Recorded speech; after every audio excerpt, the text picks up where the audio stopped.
Are you ready? Let's go. Now circling in the neutral zone. Here's the pitch on the way. 36 yards for the win. This. Here comes a big chance. The shot is this the dagger. the neutral zone. Home run. Good. This is as good as it gets. The Neutral Zone is brought to you by the Ontario Para Network. Follow them online at onpara.ca.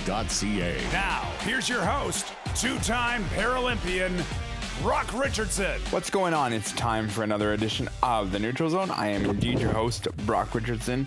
Coming up on this episode of The Neutral Zone, we are pleased to be joined by the host of the pre- and post-game shows for the Four Nations Face-Off for SiriusXM, Scott Laughlin. It was a wonderful conversation that I had with him, and you guys will enjoy that as well. And we're going to be talking a little bit about the Canadian Para Ice Hockey Men's Program, because they do deserve just a teensy bit of praise. And so we're going to do that. Plus, we're going to talk about Vladimir Guerrero Jr. and a little bit of Wayne Gretzky. So lots coming up on today's program. Before I get into the show today, I just wanted to plug the fact that I recently did an episode of Kelly and Company last Friday. It was a great episode. We talked a little bit of sports with the Four Nations Face-Off, so tune into that.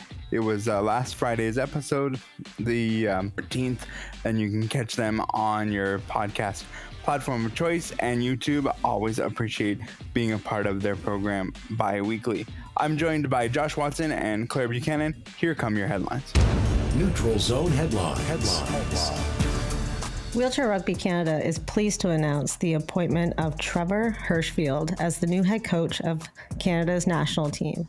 Trevor is a four-time Paralympian in the sport, and he brings a huge amount of experience, not only in the sport, but with the current roster and athletes. So I am really looking forward to seeing what he can do with this program and get them back on the podium in 2028. We congratulate Team Canada for winning the Four Nations Face-Off, and this means that Canada is now 4-1 in best-on-best events when playing the United States. And I, for one, enjoyed the game. We didn't really know what level of intensity we would get, and I loved it, and it was fun. We'll debrief it a bit later on in the program, but I just couldn't wait to share the excitement that Canada won the Four Nations Face-Off. The New York Yankees have signed manager Aaron Boone to a 2-year contract extension through the 2027 season, the team recently announced. We congratulate Aaron on his renewed contract, and as much as we can as Blue Jay fans, we wish them well. Yes, and interestingly, they have decided that they're going to allow people to have, quote, clean beards, end quote, which is a policy they're changing because they weren't allowed to have beards at all, the Yankees, and now they're allowed to have clean beards. So a little bit of unknown as to what their definition of clean beards, but I'm interested to see what the players come up with that little bit of flexibility as well. Those are your headlines for this week. If you want to get a hold of us on social, here's how you can do that. And welcome back to the Neutral Zone broadcast booth. Play ball! We're set to get this bowl game underway. The first pitch is brought to you by Brock Richardson's X account at Neutral Zone BR. First pitch and a strike. Hey gang, why not strike up a chat with Claire Buchanan from the Neutral Zone? Find her on X at Neutral Zone CB. There's a swing of the chopper out to second base, right at Claire as she picks up the ball, throws it over to the first base for a routine play. Out! And fans, there's nothing routine about connecting with Cam and Josh from the Neutral Zone at Neutral Zone Cam J and at J Watson 200. And the Neutral Zone is brought to you by the Ontario Para Network. Connect with them at ON Para Network. Follow them online at onpara.ca. Now that's a winning combination. We're pleased to be joined by SiriusXM host of the pre- and post-game shows for the Four Nations Face-Off, Scott Laughlin. Scott, thank you so much for joining us today. We greatly appreciate it. Yeah, it's my pleasure. Thanks for having me, Brock. Let's start with how you became involved in sports with SiriusXM. Well, it's interesting. Before I got to SiriusXM, I had been working in this business, sports media, for about 14 years. I had a couple of different stops along the way. I started at a place called Standard Broadcast News that doesn't exist anymore. From there, I went to Global Television in Toronto and worked behind the scenes, mostly as a producer. Worked my way into a position where I was on camera and doing voiceover work at The Score. From The Score, I made the jump to what was an ill-fated attempt at an all-Canadian sports radio network. The Team, from The Team back to Global for a second go-around to work at Global Sports, now doing on-camera type participation. And then after that, right here to SiriusXM, NHL Network Radio. Unbelievably, Brock, I'm in my 20th season now at SiriusXM. So for the longest time, I was kind of looking for some sort of stability, and I guess I found it because I've been here now for a couple of decades. Fantastic. It's crazy how time flies as you work in the world of media. We've been doing this podcast for almost 10 years, and it's hard to believe, really, how fast time does go by. If we focus on the Four Nations face-off, let's start back in the early beginnings of when you heard of the idea of this face-off. What were your initial thoughts of it? Did you like the idea? What did you feel about it? Well, that's a great question, because when they first announced it, my first reaction was, well, it's great to get back to best-on-best NHL international competition. But the number 4, Brock, the number 4 was what kind of took me aback. And I'm thinking, well, look, I grew up, and I'm old enough now to remember watching my first international tournament being the Canada Cup way back in 1976. And in the Canada Cup, we've always had usually 8 participating countries. And whether it was the Canada Cup 76, 81, 84, 87, 91, or the World Cup of Hockey going back to 1996, which was the last, by the way, international best-on-best that Team USA has ever won, and that was 29 years ago now, I guess, if we do the math correctly, which is a bit of a challenge for me, Brock. But look, I was a little taken aback at the fact that there were just 4 nations competing. I've missed Czechia. I've missed Slovakia. Certainly, Russia's an entirely different story with what's going on in the global landscape right now. Switzerland, Germany, all of these teams and countries boast top-flight NHL players. The challenge would be, knowing that this is an NHL Players Association tournament and only NHL players are allowed to participate, do you have enough participants for the other countries that are not here? And I guess the answer would be no. I mean, we saw how hard hit Finland was by injury, and they only had 11 NHL defensemen this season. So when they had to replace 2 or 3 defensemen, they really had to go far down the depth chart to actually ice a team. So I guess my hesitation in buying into the tournament initially was because there were just 4 countries. But I think that when you've seen the 4 competing teams do what they did in Montreal last week and in Boston so far this week, and now we're down to the final 2 in the championship game coming our way on Thursday night, I think it's all been worth it. I think this has been great for the NHL, the NHLPA, and I think great for the sport of hockey, Brock, that we've been able to see hockey played at this pace, on this level, at this particular time. Yeah, I tend to agree with you. We share the same exact thoughts. It's been a struggle for me to call this best on best because you're obviously missing players like Leon Draisaitl, who is hard when it's an international event to look and say, can you really call it best on best when it's, it's not, you don't have one of your arguably best in the world playing the sport. And so we share the same thought there, and I'm glad we articulated it. Well, not only Draisaitl, Brock, but how about David Pastrnak? He was at the arena here last night. How about Roman Josi? I mean, there are so many great players from all these different countries that are on the outside looking in. That's not going to be the case next year at this time, as we know we get to the Olympics in Italy, and at the Olympics, everybody draws in, and you don't have to be just an NHL player to play. Finland can draw players from the Liga, the top level league that they've got going over in Finland. The Swedish Elite League can be represented as well. So Sweden doesn't just have to have NHL caliber players too. So they've been missed. There's no question about it. Some have said, hey, why not just put together a best of the rest and do like a Team Europe type thing? I'm dead set against that, Brock. I don't want to hear about Team Europe or Team North America ever again. I think there's a particular pride that players will take. Draisaitl playing for Germany, Roman Josi playing for Switzerland, Pasternak playing for Czechia. These players put on their sweater of their particular country, and they are so proud to do it. So I don't want to just throw the best of the rest into a big team and say, hey, call it Team Europe. No, represent your country. That's where the pride and honor comes in. It's entirely different representing your country specifically versus a blanket statement. And I agree with you that when they did the Team Europe and the under 20 team a number of years ago, when they did the World Cup, that first time it was kind of like, okay, the only reason you're doing this is because you want Connor McDavid and others to be in the event. And it just didn't go well. So yeah, I'm past that as well. And we agreed there. Something that I thought about when thinking about this tournament and putting this together was obviously this was an event that was replaced by the All-Star game, and we know that the All-Star game can lack a little bit of effort, and the effort can be desired at times. Were you expecting the effort to be better because it's best on best, and are you surprised with the level of effort we've seen so far 6 games into the tournament?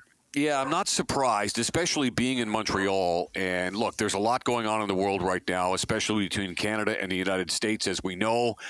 So you had that sort of political backdrop outside the rink with all that's going on between the two countries. And I think that, Canada and the U.S. is a hockey rivalry on the ice with the players having to decide it all. It's right up there right now, I think, is the best rivalry in all of international hockey. There's nothing that tops it right now. And look, as Canadians, we have been steadfast in thinking that this is our sport. It always has been. It always will be. And here comes USA Hockey, who've done such a great job, particularly since the late 1990s when they started up the National Team Developmental Program in Michigan. They've reaped the benefits of great successes over the last 25, 30 years or so, too. So the U.S. are feeling like, hey, now's the time where we start to wrestle supremacy away from Canada. We're resisting, and that's why Thursday night's game, especially on the heels of the U.S. victory over Canada last Saturday night in Montreal, really shapes up to be a must-watch, must-see type of event, a must-listen-to event for us here on NHL Network Radio on SiriusXM too. So I think anytime you put your country sweater on, the players have told me this and told us this to a man, there's a particular pride you get, and especially in Montreal with 21,000 plus, mostly Canadian fans cheering on Canada throughout the course of their games there, and then coming to Boston, Team USA fans trying to get behind them. I think there's a certain nationalistic pride and fervor and energy that enters the building, and I think Canada, and I just finished talking to some of the players just a short time ago, they felt like, going back to Monday afternoon, it was a pretty good environment inside TD Garden. Brock, I don't know that it's going to be the same sort of environment coming up on Thursday night. I really think that we are going to hear loudly and clearly Team USA's fans be louder than they were on Monday, and I think that's going to promote such a great energy inside the building. And then once they drop the puck, and we don't know if we'll see 3 fights in the first 9 seconds, I would highly doubt that with so much on the line, but the reality is that when these two teams get together, it can be rather combustible, and I think we'll see some of that energy and electricity back in the barn here coming up on Thursday. Yes, I hope so. I'm looking forward to that game on Thursday as well. One of the things you briefly touched on was the political side of things that is now existing in this tournament and around the world. One of the things that I have found very interesting is the language that the public address announcers, I assume, been instructed by the league to do this, and the language goes something to the effect of, please respect the players and its anthems. We've obviously heard a smattering of boos around that. I'm wondering what you think from a sports landscape, where we're at now with the anthems. Are you surprised where we are? Is it time to forgo the anthems? Like, what do you think about hearing this language around the PA announcers having to use right now? Yeah, it's an interesting question. Look, I think somebody said it best a couple of days ago, Brock, when they said the players, the athletes, they're not about politics. They don't make sports political. Politicians make sports political. The players are out there just to play a game. They want to beat the opposition. When you've got Connor McDavid bearing down on Connor Hellebuck on Thursday night. Connor McDavid is not thinking about what's going on with regards to tariff battles and things of that nature, and the threats of Canada being annexed by the United States. That does not come in to his line of thinking. He's out there trying to score a goal on Team USA's big goaltender, Connor Hellebuck. So, again, I think the players are just basically pawns in this game that some try to make out to be political. And I think that the politicians are the ones that make it such. And I think, each side on the side of things in the U.S. and Canada can do what they want to make it as political as they want. Was I surprised to hear the vitriol towards the U.S. anthem in Montreal? No, I think it's understandable. Do I condone it? No, I don't condone booing a country's anthem. But do I understand it? If that makes any sense, yes, because I know what Canada's up against right now. As far as the U.S. is concerned, they were very, generally speaking, respectful of Team Canada, I thought, going back to Monday. Thursday, as I say, might be a little bit different because now you've got the two teams on the ice competing. And look, I think that, there might be smatterings of boos, even the politics aside, because it's a great rivalry. It's Canada and the U.S. In a hockey rink trying to decide who's the best team as far as four nations supremacy is concerned. So it's a real interesting, complicated type discussion to have when we talk about politics entering the sporting landscape and the arena in this case. And like I said before, I think the players only care about beating the opposition, and in this case, they're going up against their arch rivals. Yes, for sure. As we record this, we are a couple of days away from the final, which will be Canada versus U.S.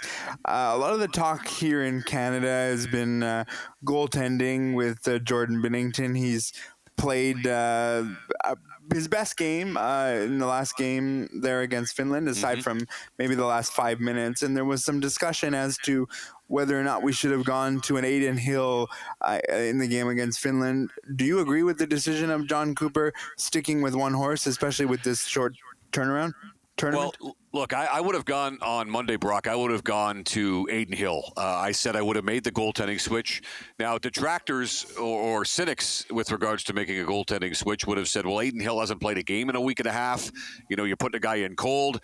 He's been practicing, up-tempo practices Team Canada has had. So I don't know that maybe should be given as much legitimacy. In the end, it almost felt like from puck drop onwards in Game 1 against Sweden that John Cooper was committed and has been committed to Jordan Binnington. Before the tournament started, John Cooper kind of intimated that I'm not sure I want to go and flip-flop. I'd like to settle in on one goaltender and stick with him. Sure enough, to his credit, he's done that with Jordan Binnington. Now, Binnington played very well on Monday in the victory that they had to have against Team Finland. That being said, he gave up 3 goals on 9 shots in period number 3. And as we know, it got kind of dicey in the final moments until Captain Canada, Sidney Crosby, came off the bench and scored into the empty net to complete a 2-point performance for 87. So, look, I think that Binnington made some big-time stops against Finland. The interesting storyline going into Thursday here in Boston is that Jordan Binnington will be between the pipes for Team Canada in the same building in which he won Game 7 and won the Stanley Cup for the St. Louis Blues going back to 2019. So there's a built-in storyline as we're, going to come up on almost 6 years since he had his shining moment for the St. Louis Blues. He won in a clutch situation in this building going back to the 2019 Stanley Cup final in Game 7. So he's been here before in a clutch situation. Team Canada and John Cooper can only hope that he's going to replicate that performance once again coming up on Thursday. John Cooper has had a way of having things said in press conferences that kind of get some meat and get some push in the media. And the one thing he said about Sidney Crosby after the opening game against Sweden was that he would go down as the best Canadian player to ever don the jersey. Would you agree with that? And what could you add to that? I would not disagree with that. I think John, who's a very thoughtful guy, as we all know, you ask him a question, he usually takes a moment or two to pause to give you a real thoughtful, educated type answer. I wouldn't disagree with that. I'm trying to think back to great Canadian players in years gone by. Patrice Bergeron also had a great deal of success, and Bergeron and Crosby were line mates together when they won the World Junior Hockey Championship in Grand Forks, North Dakota. way back circa 2005. So Bergeron was that serial type winner. Crosby has turned out to be that guy as well. And I think about a guy like Scott Niedermayer, the Hall of Famer. Scott Niedermayer has basically won everything that there is to win in hockey. That includes the Memorial Cup. That includes the Stanley Cup on multiple occasions. All kinds of international success playing for Team Canada as well. So I would put Crosby right up there at the top of the list. Scott Niedermayer, Patrice Bergeron, players like that would certainly be in the conversation as well. Look, John Cooper gave Sidney Crosby the ultimate compliment going back to Monday, Brock, when he said, this guy can walk on water in our country.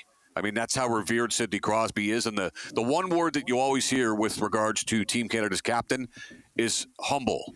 He's a very humble person. As great as he is, as great as he continues to be at the age of 37, he's always got time for someone. And that's very rare in this day and age to see a superstar player who is going to go down as one of the top 10 players. Present-day players have told me maybe even top 5 in the history of the National Hockey League, in the history of this sport.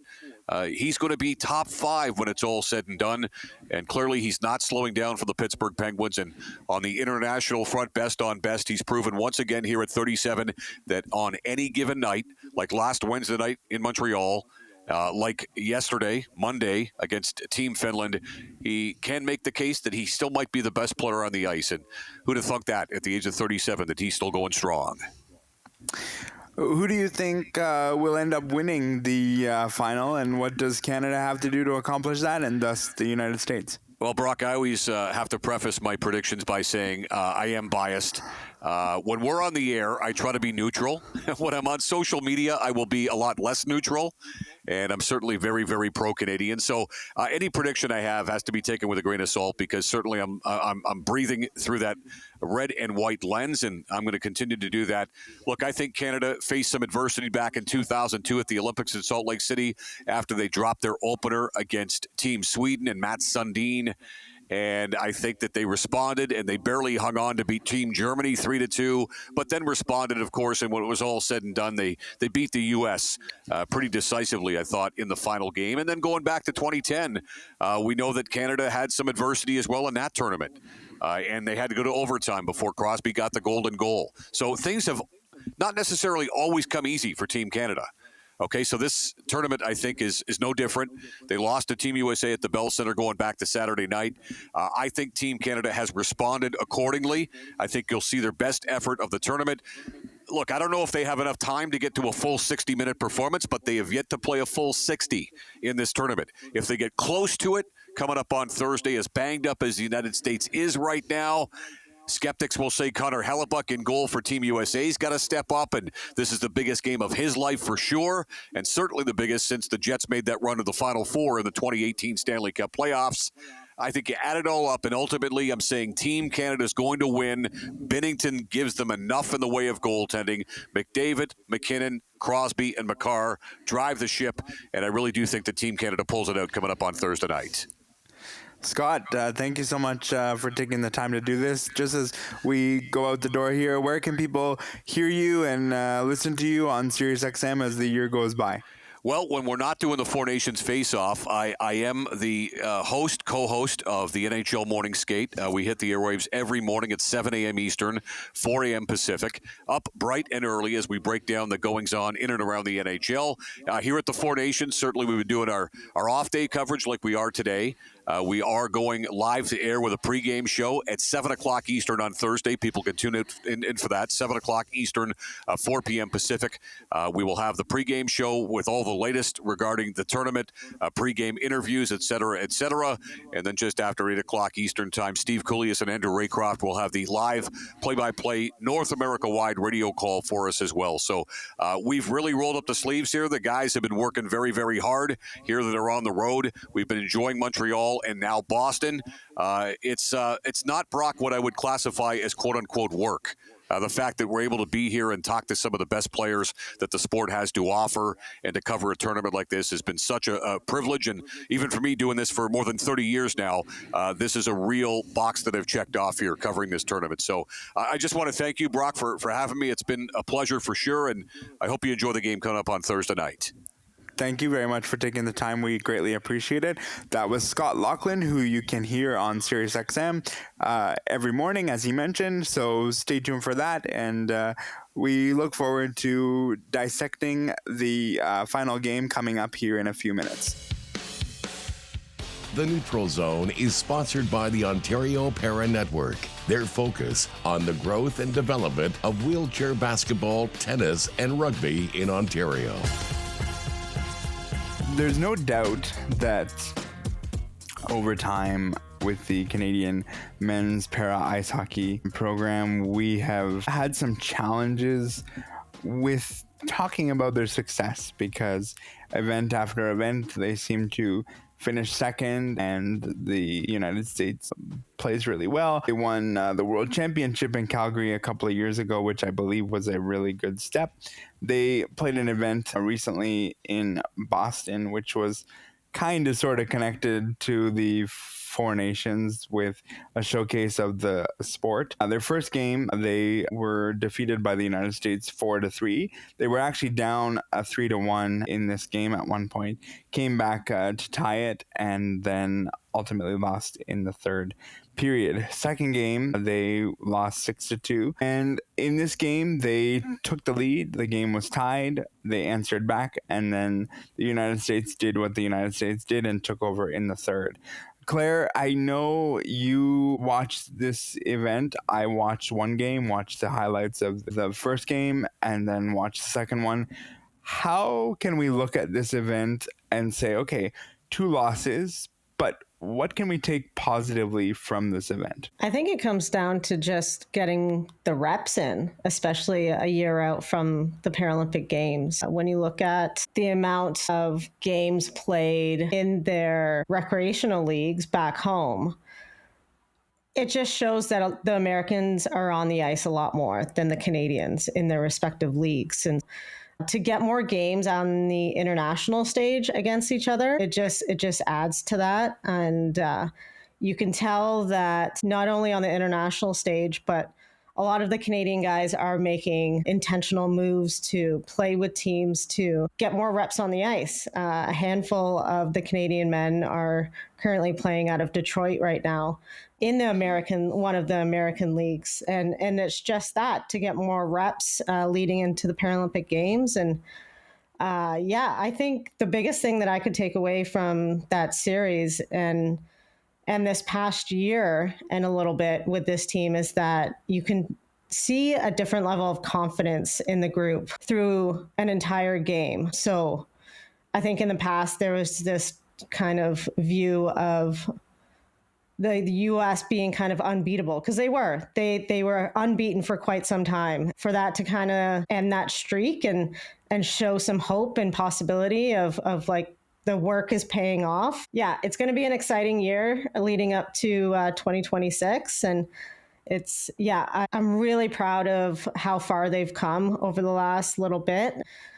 We have people like Adam Dixon scoring his 100th goal with the national team as well. So I think we have a really good mix of veteran players and new younger athletes as well. And also in net, they put a goalie in that is new to the program. And again, it's getting those reps when you can. And sometimes you want to win every game, but it's really just part of the process to be on the ice and playing as much games as possible. Josh, comment? I didn't have a chance to see these particular games, but it is interesting and, to my mind, a little bit concerning that the team is having to go to the U.S. in order to get the kind of competition that they need in order to be in order to be prepared for Cortina in 2026. I think it says something about our domestic hockey program on the para side, and that's not encouraging, quite frankly. I mean, we cannot compete with a club like the Americans if we don't have a strong domestic program. And I've been out of it for a couple of years now, just due to other constraints, but it's been harder and harder to find high-level competition in para ice hockey in Canada from what I've seen. I know there are some strong teams here in Ontario, Claire, yours being one of them, but other than that, it's Quebec or possibly somewhere out west where you find the competition. And so I really hope that things turn around. We've talked about tournaments here in Ontario that one year they are allowing national team members to play in the tournament, and then the following year changing that rule. And I think you're right. It's frustrating at a domestic level to not have the availability and access for our national team program to thrive at that level as well. So yeah, it's frustrating. It sucks that they have to go somewhere else for good quality, consistent hockey. But I'm really hoping it pays off in the next year. Yeah, I mean, you got to go where you got to go to in order to, develop skills and be better. Because, quite frankly, and I'm going to be blunt, what's been happening since 2006 when they won the gold medal hasn't been a lot. With Declan Farmer, Brody Roybal and company really have been dominating the scene, and it's really been, the scales have been really tipped to the point that it's like, are we ever going to get it back? And I recognize that game 2, when we look at a 6-2 score, you go, how come you're telling me at the top of this show that you're giving them praise? Well, I'm giving them praise because what we saw was effort that, other than from the World Championships when they won, effort that we haven't seen in a very long time. And it's effort of, we're down, and so, okay, we're gonna fold. No, they had leads and ties, and the talent took over, and there's no denying that. But you have to look at the positive somewhere and say something positive did take place. And I do think there is a bit of a change going on, because what I saw was a team who actually could keep up with the Americans that I haven't seen before. So as much as we're taking baby steps, it's got to start from somewhere, Claire. Absolutely. And I think that you can look at another sport like wheelchair basketball as well. The Americans have been dominating for quite some time as well, and it's directly linked to their collegiate game that does not exist here in Canada at all. There's not a wheelchair basketball collegiate program anywhere in the country, and all of the Canadians that are playing wheelchair basketball wanting to play at the college level go to the States, and it's frustrating that nothing has been done to even give it a shot here in Canada. It's a little bit different, in a different state than what we're talking about with para hockey. It's non-existent, whereas in para hockey it's just low quality and low numbers of games within a season. Within OSHA, I think we play a 15-16 game season, whereas in the States they're getting 30-40 games in a season. So it's plus tournaments. Yeah, exactly. Every time you turn around, Indiana has a tournament, Detroit, Michigan has tournaments, New York has tournaments. There's tournaments everywhere if you look for them, but they're not here. Here we have, at least in Ontario, we have the Cruisers tournament and we have the London Blizzard tournament, and that's it. And one of the things that pushed me out of the sport, quite honestly, was the travel. There was one year where we traveled to Barry's Bay, Ontario, which is near Pembridge. There's my day job coming out. Pembridge is an insurance company. What I meant to say was Pembroke. And we also had to play a team again from Ottawa. And those are not cheap trips to take. And when you're a grassroots player and you're not being compensated or rewarded for it, and you're traveling in snow and sleet and everything else, eventually you say, no, I don't need to do this anymore. I enjoy it. I would love to be playing still, but the teams are just too far apart. Yeah, it really is. When you grow tired and you just don't see whatever you want, the reward coming out of it anymore, you grow tired real quick on things. And then there's the whole how teams get formed, and then and I'm talking national teams, and I'm not gonna oust anyone in particular on this podcast, but you look at the way teams are formed and you go, how come those people over there are being selected for teams when this is happening? And is it because the hub is here and so that's easier to pick XYZ? Like, there's just so much that goes on that you just kind of go, oh, okay, I guess, but people work hard and then they don't get rewarded, and that really can impose some negative thoughts. And you can say, no, I'd rather just, do 9 to 5 or whatever it is to be able to do it. Sports you should be able to do for fun. And when the fun is gone, that's the problem for sure. Anything else on this, or shall we move on? We shall move on. Yeah. All right. So yesterday I was watching The National, and yesterday for me was a Sunday, and it was hosted by Ian Hannah-Mensing, who now has his own show with the CBC. And one of the things that I saw on there was Wayne Gretzky. And the reason I literally stumbled upon this was because I was watching shows, and I often put, something in the background that's not going to spoil anything else or what have you. And it honestly normally ends up on CBC News Network. So I saw this story come up about Wayne Gretzky receiving some criticism. And I thought, okay, I'm going to wait through this commercial break because I want to know why Wayne Gretzky is receiving criticism.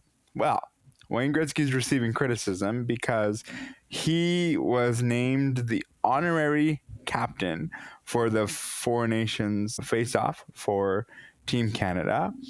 He came off of the bench in Boston, which he came from the United States bench, and was shown to be giving a thumbs up towards the United States bench as he ventured towards the ceremony towards center ice. He then proceeded to do an exchange with the players as they had been doing, and he went off. When I saw this originally, I didn't think too much of it until I learned that people have been bothered because he's been showing some loyalty towards the United States, being involved with Donald Trump. He was part of the inauguration of Donald Trump, which I did not know until this story came out.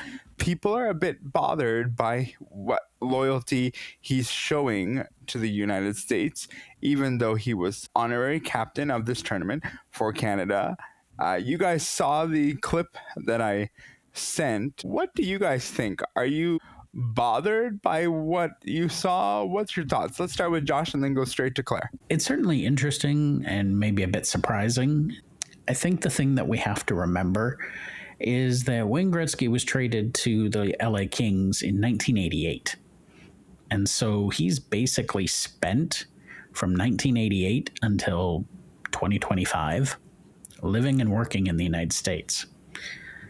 And he was around, if my math is right, he was around 27 when he was traded. So 27 years this year versus I don't know how many years it is now that he's lived there. He's got an American wife. His children are American. So I think I'm certainly not giving him a pass. If you're representing Canada as their honorary captain, you should really not be fraternizing with the enemy, so to speak. But I think as far as the rest of it and, him being unpatriotic and all this other stuff that I keep hearing, I think we have to look at how his life has kind of worked its way out and understand that he's probably spent as much time in the U.S. as he had in Canada. I mean, when you put it that way, that absolutely makes sense as to where his possible connections could be. Does it leave a bad taste in your mouth that it's still Donald Trump? Yes, absolutely. That also, who loves when politics and sports cross? No one. It sucks. We don't want it. Mm-hmm. We don't want politics and sports, but they're there. So it surprised me that the connection exists. It obviously makes sense with him living there so long. But again, it's Donald Trump that he's connected to. So that's, it's It's frustrating, and I'm curious as to like what this connection is evolving into in some way. Like, what part does Wayne Gretzky play within Donald Trump's world? But when I first saw him walking by the U.S. bench and just giving thumbs up, my first thought was like, that's just a nice Canadian guy, saying hi. But yeah, I didn't think twice about it. So it's very interesting that this has come about. It's so unexpected, but yeah, it'll be interesting to see if anything kind of comes of it. So I guess I land in sort of a different thought process, because although I appreciate what Wayne Gretzky has done and become, and was an Oiler and part of Canada for as long as he was part of it, I also look at it and say, I didn't grow up in the era of Wayne Gretzky. The thing I remember of Wayne Gretzky was him riding in the back of the pickup truck in 9 and saying goodbye to the people. And he had that lovely presentation, and it was wonderful. For me, I personally don't care. Do I love the political angle of it and the fact that he's, supporting Americans and obviously supporting Donald Trump? I don't love it, but I'm also like, whatever. He's been in the States for a long time. He's allowed to do what he's allowed to do. Where I have the problem is if you are identifying as the honorary Canadian captain, which I assume nobody put a gun to your head and said, you have to do this, you probably should have a better look than coming off of the American bench, which we all agree on here. But as for, changing Wayne Gretzky way in Edmonton, like let's calm down a little bit on the political fire that's going on in that regard, because he got that street based on what he did for Edmonton and when he did it. Let's not take that away from him because of where he's lived since 88, as Josh put it. And I had to remind somebody this morning as I showed them, and it was non-hockey fan that I showed it to, and the person said to me, yeah, but I figured when he left Edmonton, when he did, he made his choice then. So I've never really been a Wayne Gretzky fan. And I said, yeah, but I must remind you that he was traded from Edmonton. He didn't make the decision to leave at that point. That was made for him. Sold. But he also didn't come back either. So there's that side of it as well. So for me, I look and I say, am I bothered? Only on the face that you literally agreed, I would think, to be the honorary captain for Canada, and then you do that. But that's really where I sit on this, Josh. Yeah, absolutely. Like, the thing I don't understand is, why did you have to come through the American bench to get to the ice? Like, was there not a way that you could come through the Canadian bench if you're the Canadian captain? That makes more sense to me. And as far as the Donald Trump connection, honestly, we know Trump's intellect here. I'm pretty sure he's the only Canadian that Trump can name. So it makes sense. And I know there's been talk that Trump has encouraged him to run for for Prime Minister of Canada, and wants him to be governor of the 51st state, which I'm sorry, if Congress and Senate allow that to happen the way they have Greenland, I'm just going to lose all faith in Americans.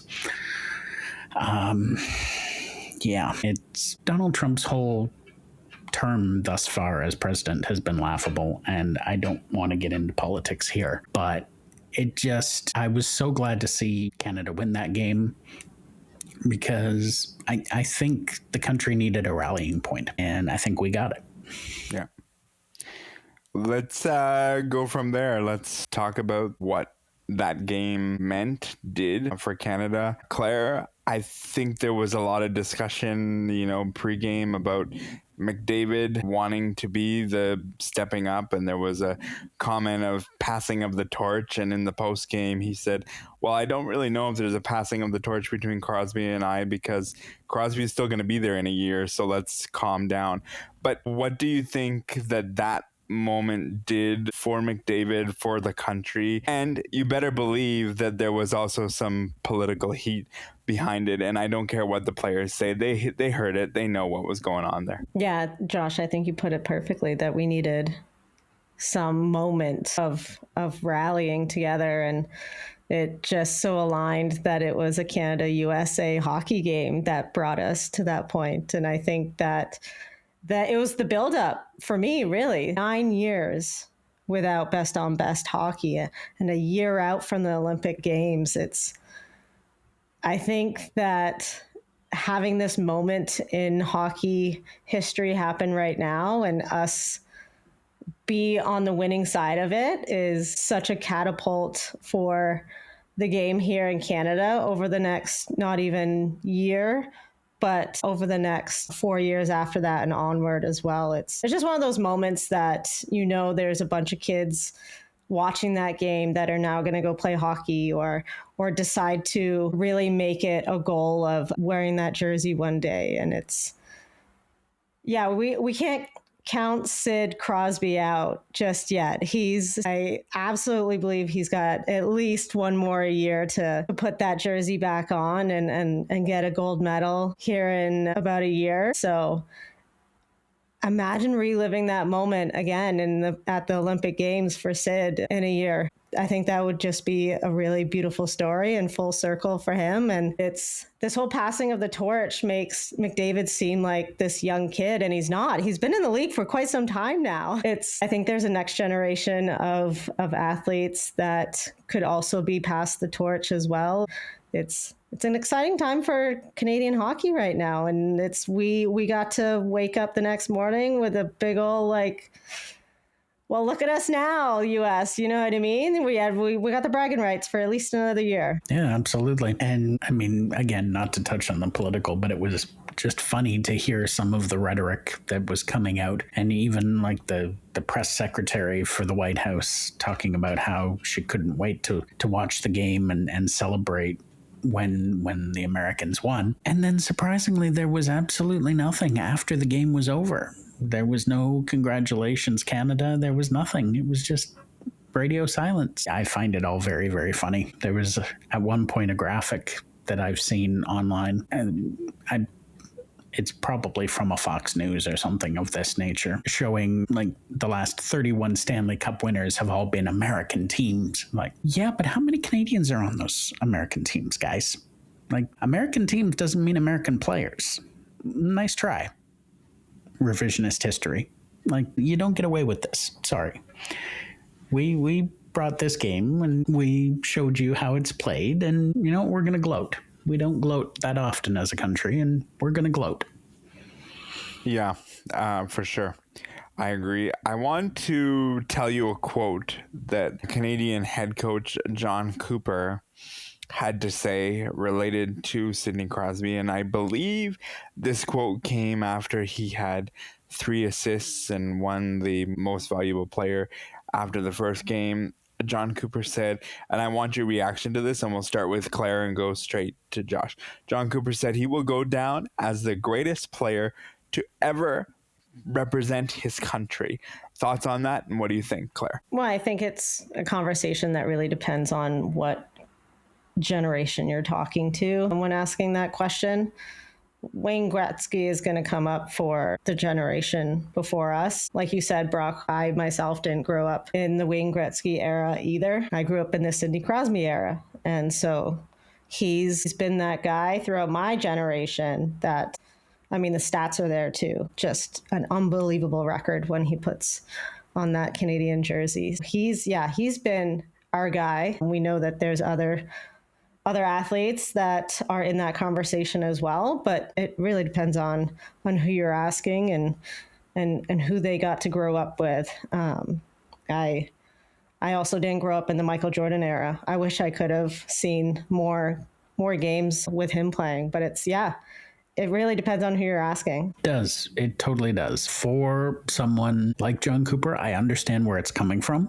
I do, but I don't think this era of hockey is that different from the era of Gretzky. And let's not forget, Gretzky, for a time, also had Mario Lemieux, who some would argue was as good or better than Gretzky. And so, as the old man in the room, I did see him play, and both of those players were incredibly dynamic and incredibly skilled. And so, do I see why it's being said? Yes. But do I agree? No. I happen to think that Gretzky and Lemieux were as good as Sidney Crosby. I won't say better. I'll give you that. But I will say as good. Yeah, I just want to put a bow on something Claire had said. I think from when this came out, there was 2 more victories and 1 loss. I believe Sidney Crosby's record as a Canadian is 28-1-0 with 10 goals and over 20 assists and over 30 games played now with Team Canada, and he's 37 years old. Like, let's understand that too. I also think, Josh, to your point, I think the reception of Mario Lemieux in Montreal when he came out as part of the pregame ceremony tells you everything you need to know regarding that generation as well, and that you can't discount what Mario Lemieux did, and others, as you point out, Wayne Gretzky too. You just can't take that away, and I think Montreal did a really good job at sort of letting the world and the rest of Canada understand, hey, let's not forget about Mario Lemieux here. And I think that that's fair to put that out as well, because both of those, Mario Lemieux was part of when we hadn't won anything prior, or sorry, 2002, when we hadn't won anything prior to that for a long time. So when you think about it in that regard, that's pretty big as well. I told you off the top of the show that we were going to talk about Vladimir Guerrero Jr. We're not going to do that this week because I'm sure Cameron is going to have lots to say regarding Vladimir Guerrero Jr. So I'm going to leave that for next week. But I do want to mention another great Canadian who won a championship over the weekend in the sport of curling. I think that she and her rink deserve some credit. You want to talk about a group that's done good things. That's Rachel Homan, who has now gone 2 Scotties in a row being undefeated. That's pretty impressive.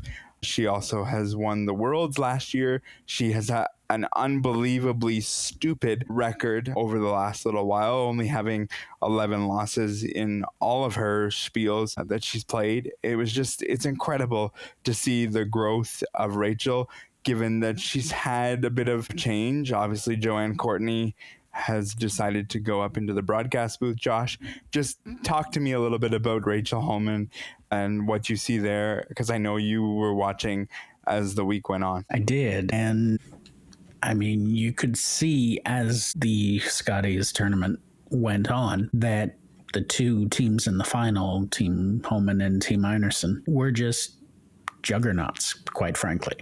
Like, at one point I saw Rachel's record, I think it was in the last year or the last 2 years, and she's something like 54-6. Like, that's unheard of in the sport of curling. That is just crazy numbers. And by the time the final ended, she threw a perfect game. Perfect. 100%. She did not miss a shot she took. It was unreal. And for a time, Carrie Einerson and her rink went toe-to-toe with her.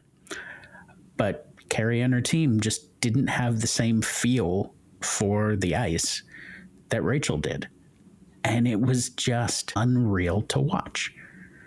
The women's curling game has come so far in the time that I've been a fan, which is 40-some years, 47 years as of a couple of weeks from now. And there are shots being made that, unless you are a curler, or unless, let's be honest, unless you're a mathematician and understand angles, you just don't understand how they're pulling these things off, and the weight control that's required, and just the sheer skill required to do it. Obviously, technology in the brushing plays a part, but she's just, there are no words to describe her anymore. She's just dominant. Claire, it's absolutely dominant. Sorry, Josh, I didn't mean to cut you off. That's okay.